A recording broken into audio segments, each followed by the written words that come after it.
We've all seen this commercial by now, the business executives closing the deal thanks to this secret power, the power to put fancy graphics into their sales presentation in-house using their own computers. Indeed, whether it's Macs or IBMs, it seems everyone these days is trying to sell you a computer by pitching its graphics capability. So today we continue our special two-part look at business graphics on this edition of the Computer Chronicles.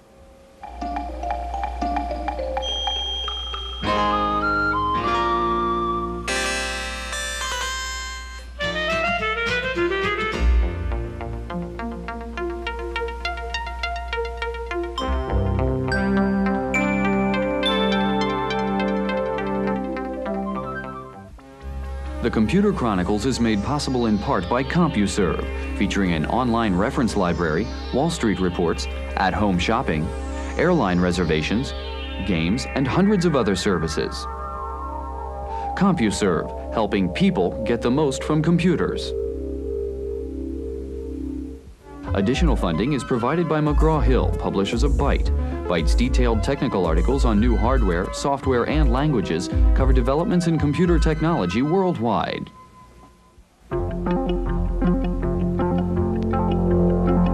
Welcome to the Computer Chronicles. I'm Stewart Cheifet, and this is Gary Kildall. Gary, I guess these two binders here tell the story. These are identical presentations in terms of sales information.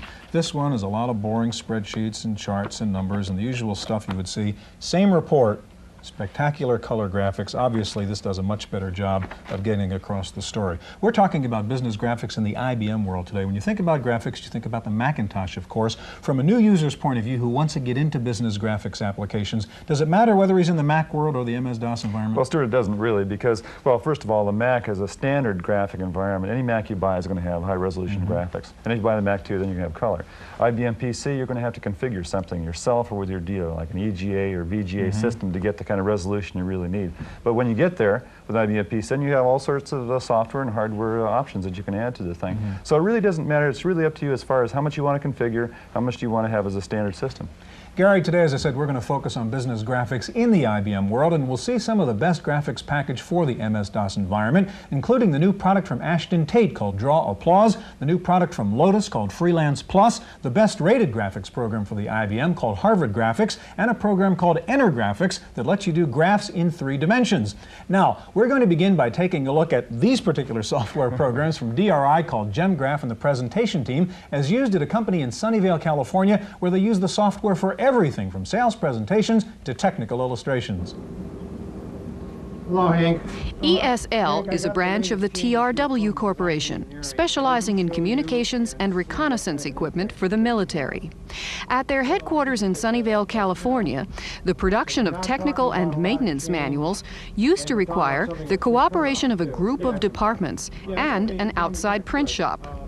Today, one person on one PC can do most of the work, from drawing the illustrations to writing the text and designing the layout. What we're trying to replace is all the steps that we normally would have to take with a particular project. For example, just take one book. If you have art and text, the person who is actually assigned the project has to do all of the jobs. He has to not only come up with a manual, but he has to manage it. This would require him to keep track of illustration department, tech pubs, and any other type of external group. With it all in one package, he doesn't have to keep track of everybody and what's going on. He can sit there, he can look at it and say, I like that, I don't like that, I want to change it now. ESL's manuals are designed using the GEM presentation package from Digital Research. Technical illustrations are designed on GemDraw. GemGraph produces the charts and graphs, and the illustrations are combined with text using Gem Desktop Publisher. Assembling all the elements of the manual isn't completely solved. The department's mix of Mac and IBM hardware limits the kinds of files that can be transferred over a network, and printing is done out of house. But ESL is pleased with its progress so far. The computer can't do the drawing for you, but it can sure help. It can make it easier. What it does, what it gives to you is an end result right then.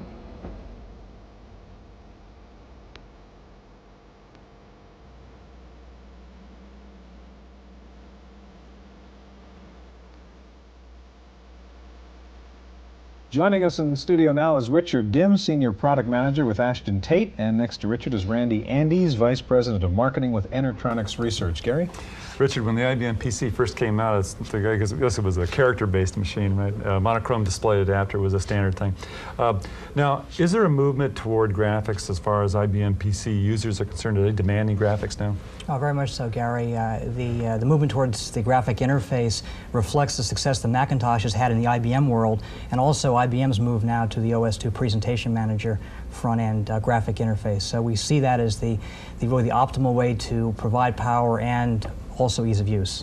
Now, Ashton-Tate isn't really known as a graphics company, I don't believe it, but here's a picture of a beach. Can you tell us what we have here? Certainly. I'm demonstrating a new product from Ashton-Tate released in January of this year. It's a drawing-based product which combines a powerful drawing board with a very strong business graphics capability.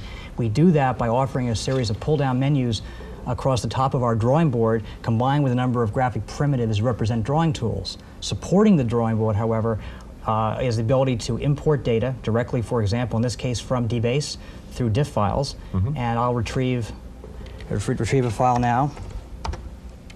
And all I do is point and click, and I brought the file in. I go to my window, and the graphic is there. Once I retrieve my data, and it's that fast, I can change chart type simply by moving along and picking a different chart type, in this case a pie chart. Again, point and click, and I have a pie chart.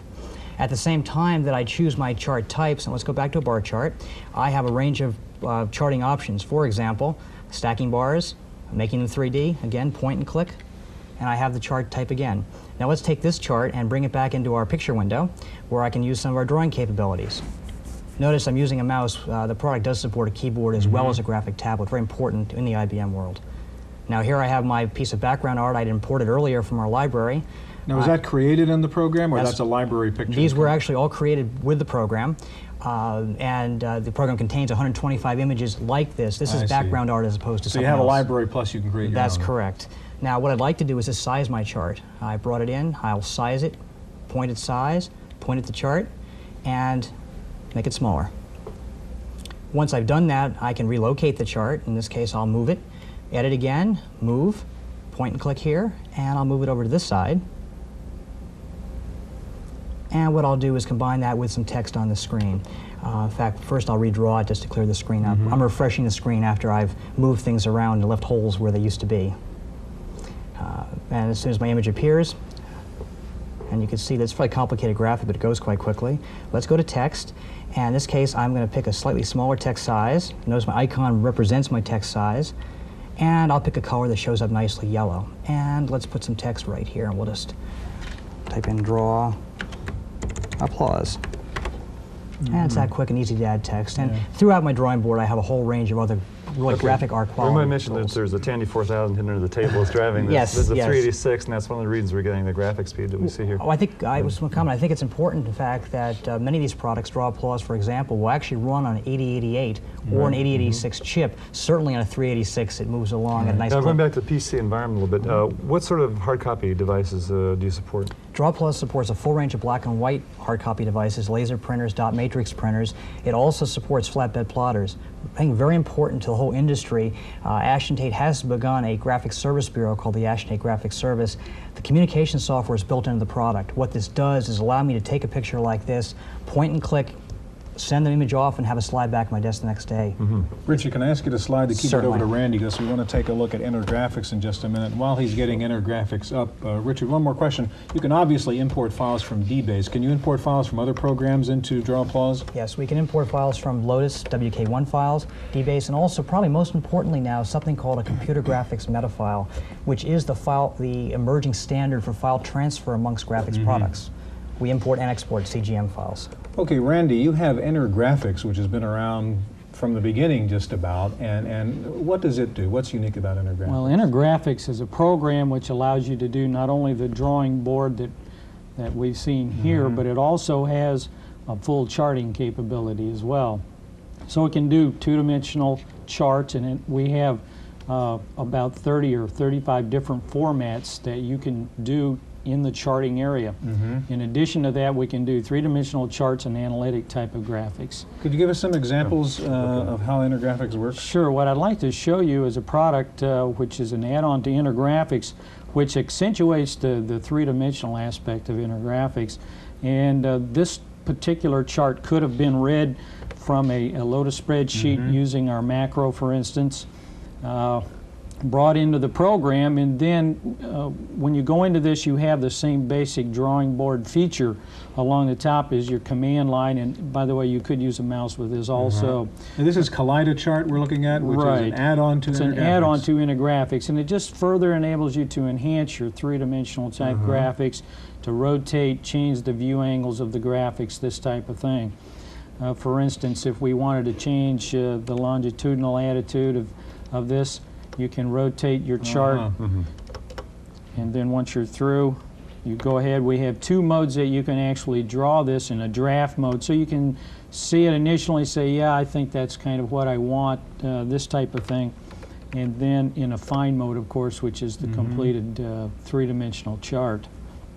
And of course, we can do not only your pie charts, but bar charts, line chart, and what we call a ribbon chart, and it does mapping as well. So we have a map of the United States in 3 dimensions, and you can even select regional areas as well as by state even. Would you put your product up market a little bit, you know, in the sense that is for the average person, or you have to have sophisticated artistic abilities to use it? Well, Inner Graphics is a very powerful and flexible type program, but we've tried not to ignore that new person who wants to get into the graphics world, but we've allowed him through prompts and menus to create nice looking charts, but he can grow with our program.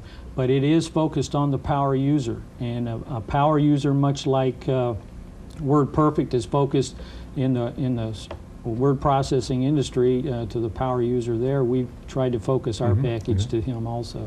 Okay, Randy, Richard, thank you very much. Now, if you really want to use your graphics in a serious way, you not only want color, maybe you want 3 dimensions, maybe you'd also like to animate it and put it on video. Well, one product that does that is called Picture Maker from Cubicomp. Wendy Woods has a report. This is an educational video designed to teach high school students the way banks make money. No, it wasn't made by a high-tech production house in LA. It was made by the people it's about, the Federal Reserve Bank. Inside the San Francisco district office, there's $100,000 worth of sophisticated computer graphics design gear, and a team assigned the full-time job of producing all the animation needed for the 12th Federal Reserve District. And why does the Federal Reserve District need animation? Well, as part of the federal government, it's taken on the task of educating America's high school students, in this case about economics. The MTV generation is very used to this type of communication, and I think that to use the old-fashioned kind of videotapes, a lot of students aren't going to really be very interested in the information that's portrayed. I think that the more visual you can get now, the more you're going to get across to them. The graphics lab also produces thousands of slides for the bank's business meetings. But people here say it's only a matter of time before the computer animation is as in demand as slides and graduates from school videos to board of directors meetings. In 1 year, the Computer Graphics Lab's work here has quadrupled, a trend being echoed throughout the big business community, where state-of-the-art graphics command the power, the attention, and the money. In San Francisco, for the Computer Chronicles, I'm Wendy Woods.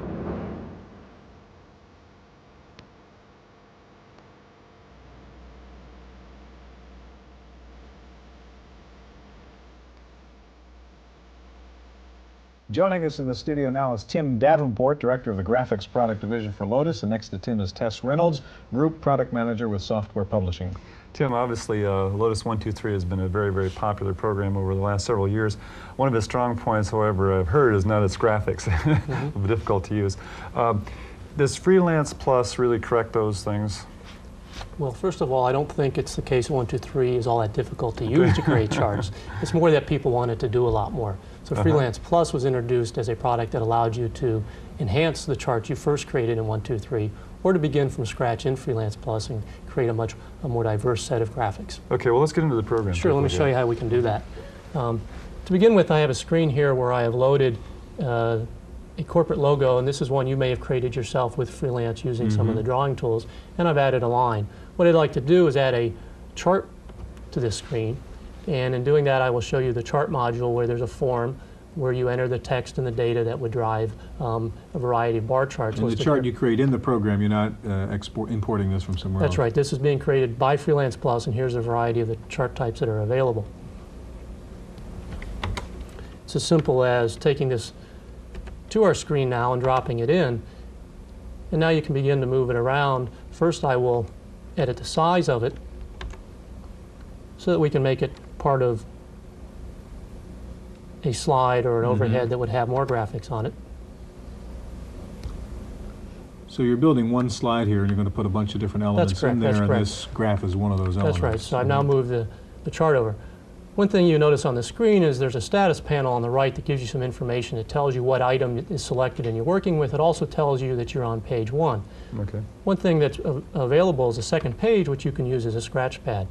And on this page, we have a map of the United States. This is one of the symbols one of the 500 symbols that comes with Freelance, and these can be integrated into your graphic. So you didn't have to create that That's correct. yourself. And you'll see that I have the state of California selected here, and what I will do is copy that up to the first page and then just drop it right in. The value of that second page is that you can have a variety of stored graphics there and begin to use them, pull them up onto your main page. And here I'll fill it in so it's a little more dramatic. The next thing I'll do is add an arrow which will tie the state of California into the numbers that are shown in the bar chart on the right, and I can do that by just moving the cursor down, begin to use the mouse, and have it automatically drop in an arrow for me. I can increase the width of that to make it a little more dramatic, and then I can go back and add a rectangle which will pop the state of California off the page a little more for us. To do that, I simply choose to add a rectangle, and you notice that I've increased the size of the cursor here so that I can line up this rectangle with the box that goes around the bar chart on the right. So I drop down now and I line it up, and these are sort of the advanced drawing and editing tools that helps make it very productive to do these sorts of graphics. So I drop a rectangle in here, I then fill it in. Tim, you could be using the mouse for all these operations. That's is that correct. Okay. That's correct. You'll notice that when I do fill it in, it covers the state of California. I can change that by using a priority command that puts the rectangle in the back and puts the state of California back on top. And then to finish a graph like this, a simple task of adding some text, which we can then place anywhere on the screen. Again, by using the mouse or the cursor keys. Okay, Tim, I want to ask you to slide the keyboard and the mouse over to Tess. I want to ask you about output devices again. What kind of devices do you support for color output? Right. Range of pen plotters and printers, inkjet technology for getting very rich, vibrant-looking colors on paper. Tess, you were mentioning before, if you can talk while you get loaded up there, that Harvard Graphics kind of took a different approach to handling the graphics here. What did you mean by that? Well, we approached it from the other end that Freelance did. We actually focused on the charting and text generation portion of the process of creating a presentation, for instance, because that's what we felt most people were doing. So we focused on having strong graphing capabilities and an easy way to do text charts, and then some simple editing features and some access to symbols. And show us what Harvard Graphics looks like then. Okay, what we have here is what we call a default bar chart design. Basically, if all you did was enter your title and your numbers, you would get something that looks like this, and it's ready to go to a pen plotter or an output device. We've assigned the colors and the type fonts for you. But if you're not happy with that, it's fairly easy to go and enhance the chart by going to our F8 options menu. We have 4 pages of options where you can change the way this chart looks by simply picking different attributes. So you wanted it 3D and overlapped. You maybe wanted the bars to look a little bit wider,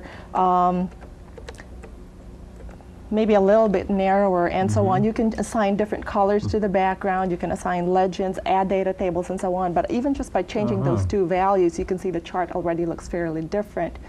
I can also go back into my data and calculate a whole new series of data by using our calculate options, where if you hit F4, we have 19 keyword formulas built in. Say I wanted to calculate the total of those two data series, all I had to do here was hit a keyword called @sum, and if I don't remember what that is, I can hit F1 and it will prompt me on what I need to do, and I automatically have a new data series now, and if I hit F2, I can display what that new graph looks like. So I can calculate things like power regression and sums and differences of data series right within the chart, and I can also reorganize them and copy them. Tess, I understand one of the nice features here of Harvard Graphics is instead of turning the graphics into slides, you can actually use the computer as your presentation device by doing kind of slideshow. Could you show us how you do that? Certainly. One of the options on the menu is to go and select a slideshow, which we're going to do here. And we can now display this chart using a computer like this, or a large screen monitor, or an EGA projection device, which many corporations have in their meeting rooms. And you can have a show like this, complete with special effects, fades and wipes, moving on from one chart to another. So you can go in and, in fact, program the transitions from one screen to the other and decide what you want? Correct. And you can also assign certain timing to each slide, the way it displays. You can do build of your effects like this. You can pause and reverse motion using your mouse or using your keyboard. And can you control that slideshow in real time if you were giving a presentation? Yes, you can. If I didn't want to assign a default time, I could just hold my mouse and click along to the next slide whenever I'm ready, just as if I were using a 35mm projector.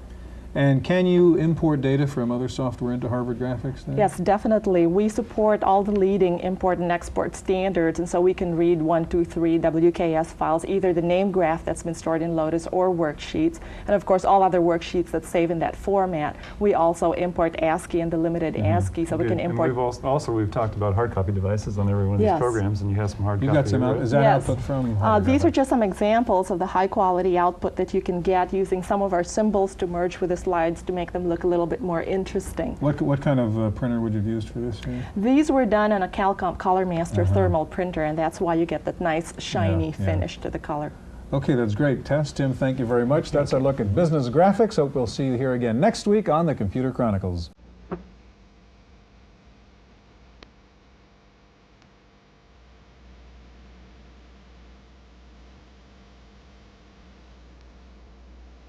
In the Random Access file this week, it's IBM rumor time again. This time the talk is about a new low-end personal System 2 computer without microchannel architecture. The stories on the street are split between those who believe the new old machine will have an AT bus and those who believe it will have an XT bus. In any event, it will apparently be called the PS2 Model 35, have 10 MHz 286 processor, VGA display, and 3.5-inch drives.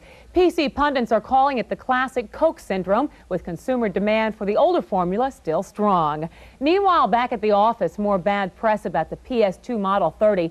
The IRS says one recent delivery of Model 30s had a failure rate of 50%, with most problems showing up in the monitors and in the hard disk circuitry.